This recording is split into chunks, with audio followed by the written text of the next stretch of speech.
That's him? I think That's so. me. Ah, How are All you right. all doing? hey, Paul. Hey, good to see you all. Thank you. You too. All Same here. right. All right. Are you here, good people? It is the Paul Leslie Hour, and we're bringing in 21 years of interviews on radio and podcasts. We got one of the world's greatest songwriters joining us today, and that is no exaggeration, William Salter. He co-wrote great songs that the whole planet knows. Salter co-wrote Just the Two of Us, Where is the Love, When You Smile, Mr. Magic. Sometimes known as Bill Salter, he's also a bassist, performing and recording artist. Mr. Salter's songs have been recorded by everyone from Bill Withers, Grover Washington Jr., Roberta Flack, Donny Hathaway, Lena Horne, Shirley Bassey, Jimmy Buffett, Nadirah Shakoor, Engelbert Humperdinck, Jack Jones, Johnny Mathis, Will Smith, and many others. And folks, real quick, keep in mind that the Paul Leslie Hour is made possible by you. That's right. You're the viewer, you're the listener, you are the key to this whole thing. Please go to thepaulleslie.com/support, and you'll know what to do when you're there. And we thank you. And with that, good people, let's start this episode. Well, how are you, Mr. Salter? Not bad at all, thank God. How are you? Oh, I'm doing great. I'm doing great. I've been counting down the days. I've been looking forward to this interview. You're someone I've wanted to speak to for a long time. I agree with that. I've been hearing about you coming at me, and finally we are here Yes, together. sir. Just the two of us. That's magical. Well, But you know that already. really did do magic, by the way. And it's still doing magic, by the way. Yes, sir. Okay. Well, you're the first guest of our 21st year on this show. And just to tell everybody out there, this man has written songs that the whole world knows. Now, sometimes when somebody says something like that, that's an exaggeration. In this case, it's no exaggeration. Mr. William Salter is a songwriter. He's also worked as a recording artist, a bassist, and he has a very strong musical gift. Mr. Salter, where does your musical gift come from? Well, the only way I can say that is that I and we have brought here from God. That's where basically whatever gifts I was given came with the package, so to speak. And I will also add my dad, who I came to understand, who passed away somewhere around the time I was born. He was a musician and apparently very good. Played clarinet and did other, other things. Very little information do I have about him, but that's basically that's where it came from. What is the purpose of the music you've made through the years? Well, the purpose, basically, as far as I'm concerned, is to spread the word of, in a sense, I could say, I would say, spread the word of God. In other words, I mean, I don't think about spreading the word of God, but I just do what comes natural to me, phrases, names, some of which most of which I think of myself, or because of the lifestyle that I started to live once I started playing and singing, so to speak. But I'm not a singer. Yes. You're not a singer, but I'm curious. Do you sing in the shower? That's a good question. Yeah. I have tried it a time or two way back in the day when I was far younger than I am now, but not just because that's the thing to do. Something, an idea might come to me, or I just might feel something, and and it may happen, but I have no, I can't guarantee that it was something that I did more than once or twice, perhaps. I don't know. Yeah. Well, I want you to take us back a little bit. What was the music you most enjoyed when you were listening to the radio as a young person? Well, when I was a young kid, TV was in the development stages. So yes, the radio was what I had. The radio and I got along very well together. I had one of those oval top radios, and you'd go from one station to another. And most of the music I listened to was PAT and a couple of other local stations that played popular music. April in Paris, as time goes by. Mm, Catch a Falling Star, you know, Don't Fence Me In, things like that. That's when I was a kid. And then, of course, there were other like melodramas, stories, and things of that nature that came on that were interesting because my mother was not a very social person with me. I'll put it that way, in a sense of speaking. Because her life was out with people that she knew and worked for and stuff like that. By the time she got home, she didn't want to hear nothing, especially the kids talking. So, but other than that, that's basically it. Well, you have very good taste in music. I can tell you those are some exceptional songs. Now, you were growing up in the northeast part of the United States? I was born in New York City, Okay. Harlem Hospital. Which hospital? Harlem Hospital. Harlem I Hospital. think, I think there's only one of the original buildings left, but it's basically still in the same area. New York, New York. The city's so great they named it twice. There's a song in there somewhere. Yes. Yeah. Well, can you tell us about the first time you encountered a man who changed your life, but also he changed the world? I'm talking about Mr. Harry Belafonte. Interestingly enough, I don't know that he changed my life, but in a sense of speaking, I guess you're really right because he brought into my life a lady named Miriam Makeba, who was a singer from South Africa, young lady. I think she was about 5 years older than I. Somehow he got to meet her not long after she came out of South Africa. I think and went to Europe, and somewhere between there and here, probably within a year's time, Harry got to find out about her, meet her, and brought him into his wing, under his wing, so to speak, because he was at that time just becoming somebody, if you will, and well known more and more. And so the first the reason I don't know whether you asked me this question or not. If not, you probably will. But as far as how did I meet him, Hmm? I met him at one of his studios, rehearsal studios, that kind of place, and he had focused on putting together a group of musicians, a trio really, for Miriam, for Miss McCabe. As he was getting ready to go out on a tour around the United States at that in the early '60s.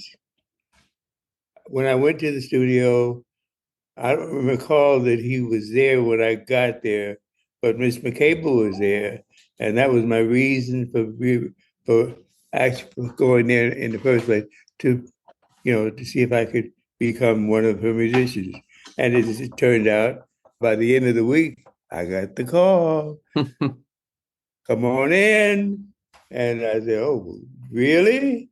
And in the meantime, I had been hovering around New York, playing all kinds of gigs and this and that, bars, all kinds of stuff, places.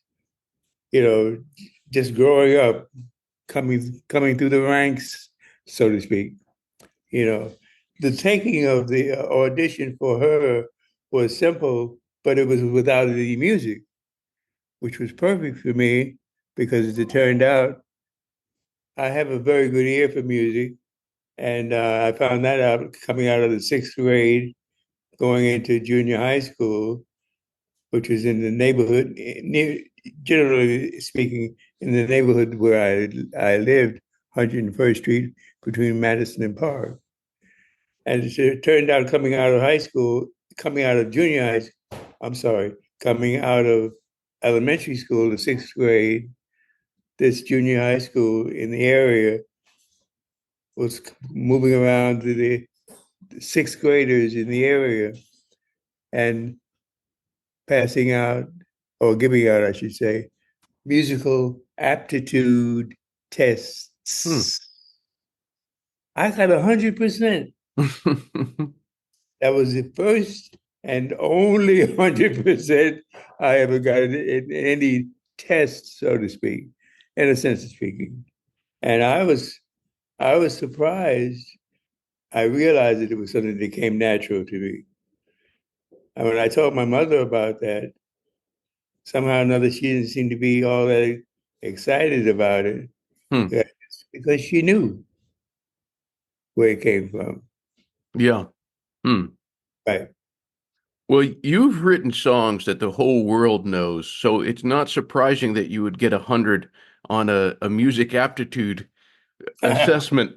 But what is it like to write a song like just the two of us? A song that's a standard. You might hear it on the radio, but then you'll hear it later on the elevator, and then it'll be in a commercial. What's that like?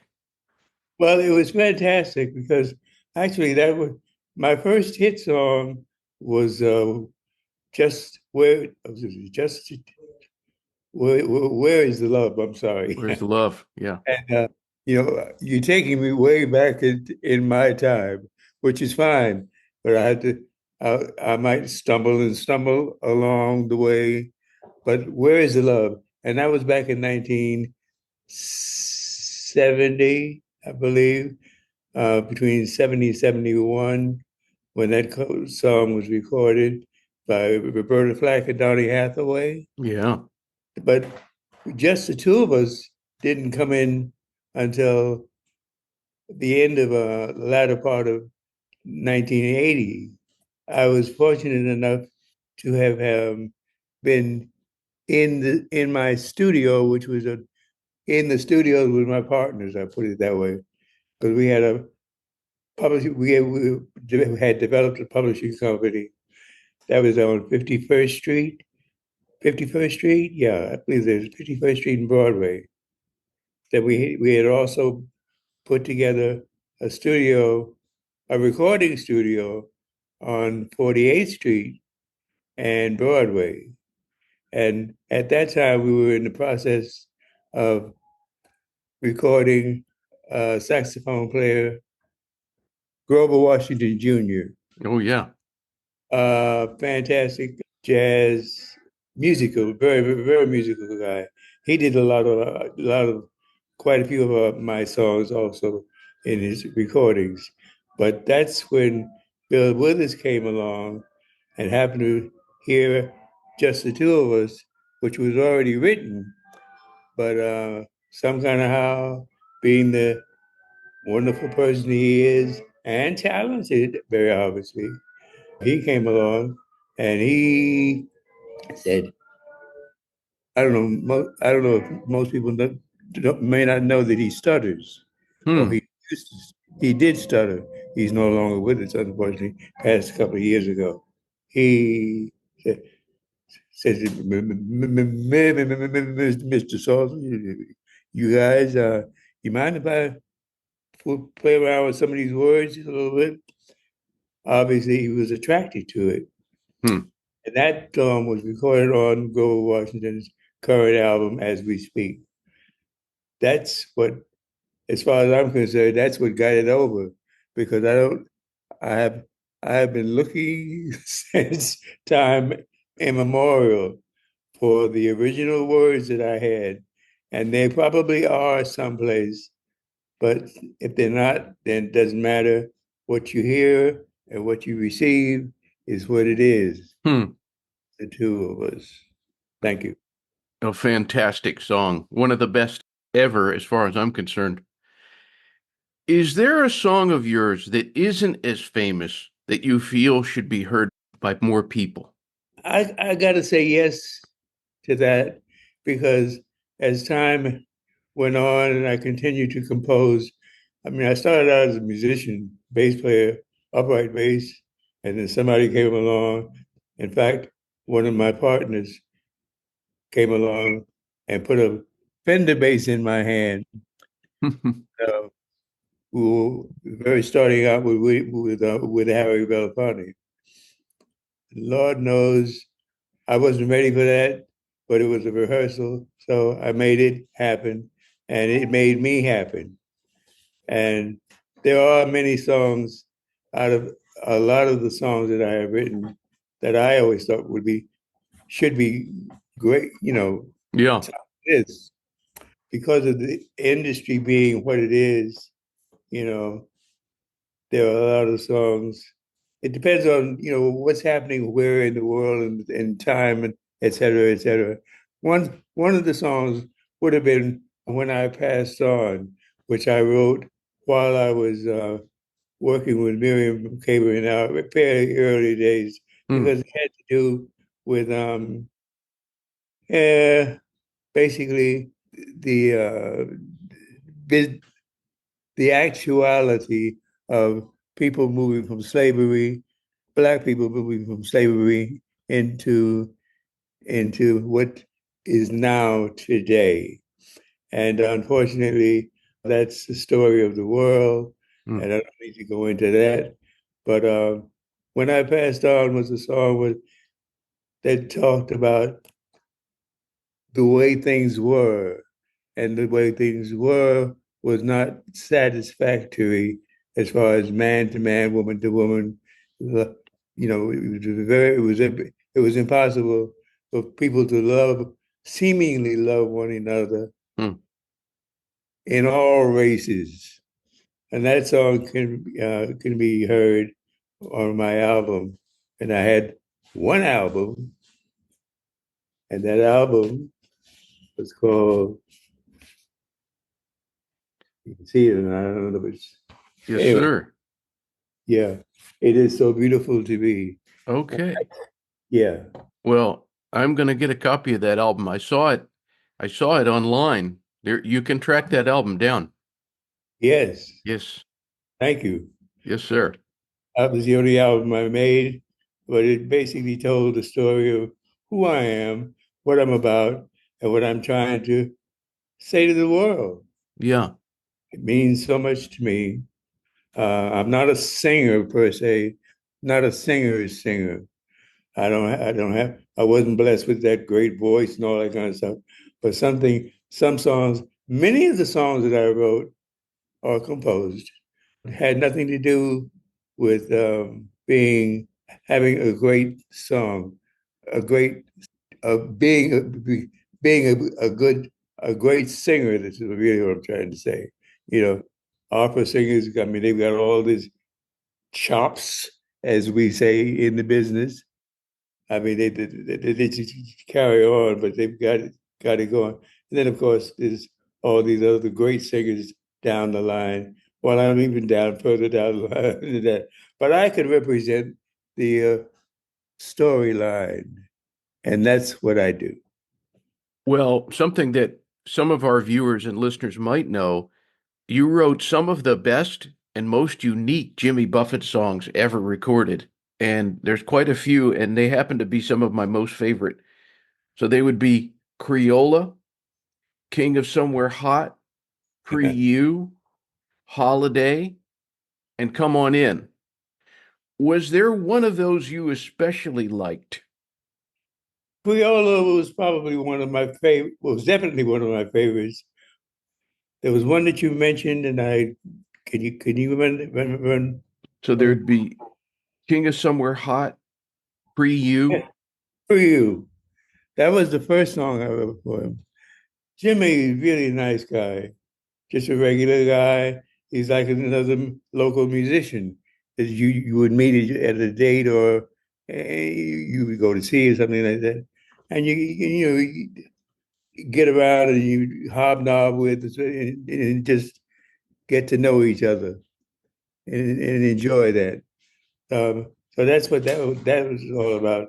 But For You was a song that I personally liked because it was one that talked about Jimmy. Let's put it this way: Jimmy was not a singer, but he could tell a story, and that's really what that was about.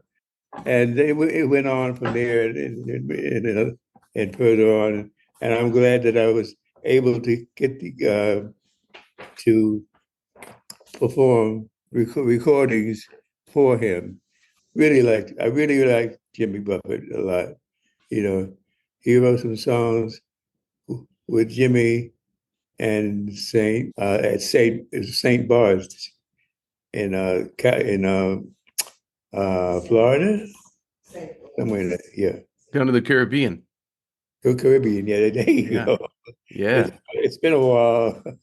That was back in those good old days. Yeah. Well, Pre You is a great song, and I always thought of Criolla as a real masterpiece. Thank you. Yeah, I'll very, very good songs. What did you think when you heard the great Roberta Flack and Donny Hathaway, when you heard that recording of that song, Where is the Love? Well, Where is the Love came out in 1981. All was new for the most part. Well, it was recorded in 1981. It came out in 1982. Whatever. Back at the time when it was just great to hear someone do your work. All I can say is I could come at those days. That was before I even bought a car. So I was, we had opened a studio for publishing Antasia music on 51st Street and Broadway. Well, actually, we were right there in Times Square. So that was a great place to be. Theater, movies, everything you want was there. And it was wonderful to be able to come out of the door, almost any door in here. I'm sorry, just the two of us. Where is the love? That was in 81 or 70. And there have been many songs that happened after that between there and just the two of us. But because of the industry being what it is, I don't choose what I think is going to be a hit of it, my songs or anybody else's songs for that matter. But what it comes out to be and turns out to be is what the industry proposes. Hmm. Fantastic. Well, there's been a number of singers that have done that one, and I'm just curious, did you hear when the great Smokey Robinson and the singer and actress Rita Wilson did Where is the Love? No, I didn't know about this, and I heard it the other day, and I thought, oh my gosh, I didn't know Smokey Robinson and Rita Wilson did it as a duet. I didn't know that either. Well, for you and all our viewers out there, check it out. Where's the Love? A duet. Smokey Robinson and Rita Wilson. It sounds great. I can go back to BMG, the record industry section area that capitalizes make sure that pay we get paid through the publishing company for that. So there's a lot of stuff in there that have happened that I really didn't know about. That was one of them. Yeah. Happened to like Smokey Robinson and the group he came up with. He's probably the only one that's still around, as far as I know. But Lord have mercy, what great voices, what great interpretations, what great ways to tell the story about life. Yeah. Well, Mr. Salter, what does family mean to you? Well, there came a time when I was no longer living with my mother. But by that time, I was already working with Miriam Makeba by this time and doing a lot of traveling and learning a lot about the world, things that never entered my mind, things that just life brings to you as you go through it, you know. Family, I came to a point where I realized that I was getting older. I was in my mid-30s. Most of my life, all of my life really was centered around music. I was playing music and also, excuse me, and also writing music. It was a wonderful thing to realize that, okay, what's,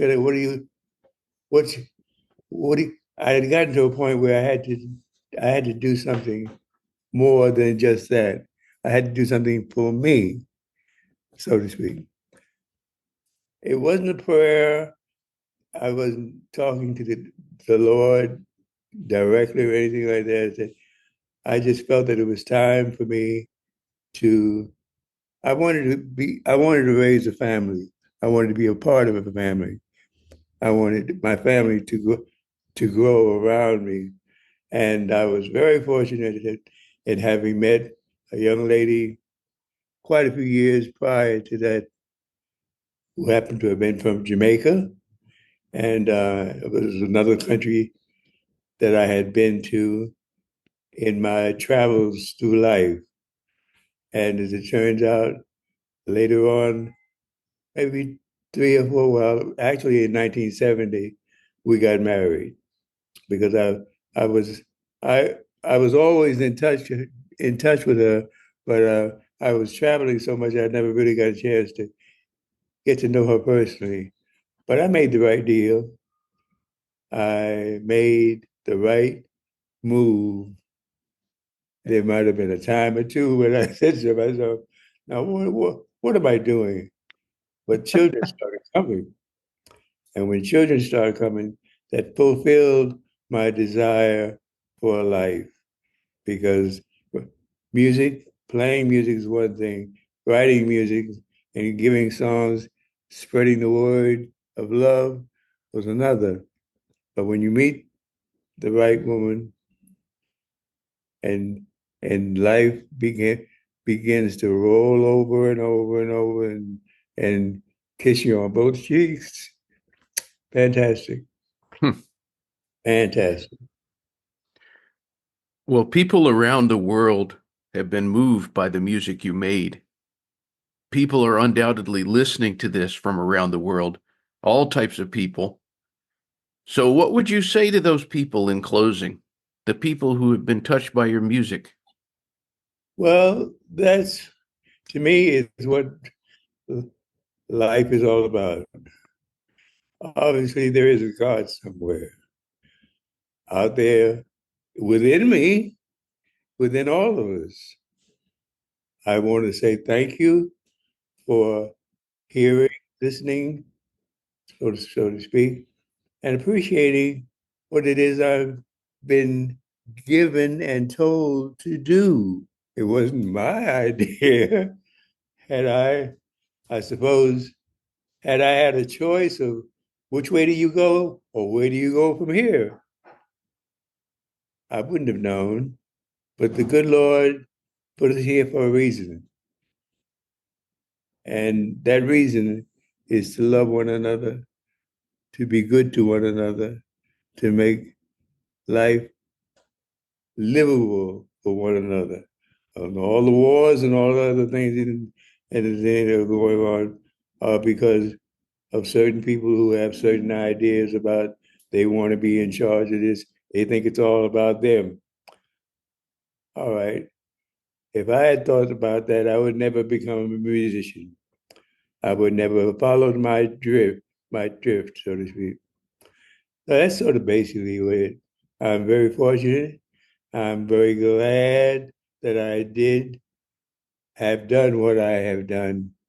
And at this age of 88, as we speak, I'm satisfied with my life. And I'm still writing songs, by the way. That's good to hear. Thanks, Paul. Thank you, sir. Thank you for this wonderful interview. Thank you so much for asking about it. I hope within the words that I've said, come out with, they continue to do what I was apparently supposed to do, was put here for. So we were all put here for something. Everybody has something within them that they're placed here for. If it's love, that's all you need, really. Anything else is an extra bonus. God bless. God bless you. All right. Well, thank you, sir. Thank you, sir. Yes, thank you to your sons for helping so much. I agree with that 100%. This is Yes. what love means, you know. You get it's handed down from father to son, and so forth and so on, and all is well. I have no complaints about life, none at all, except the way certain things that are going on in the world are. But that has nothing to do with me directly. I spread the word of love. Very good. All right, sir. Thank you Peace so much. and love. Peace and love. All right. All right. We thank you and appreciate you dropping in for the Paul Leslie Hour today.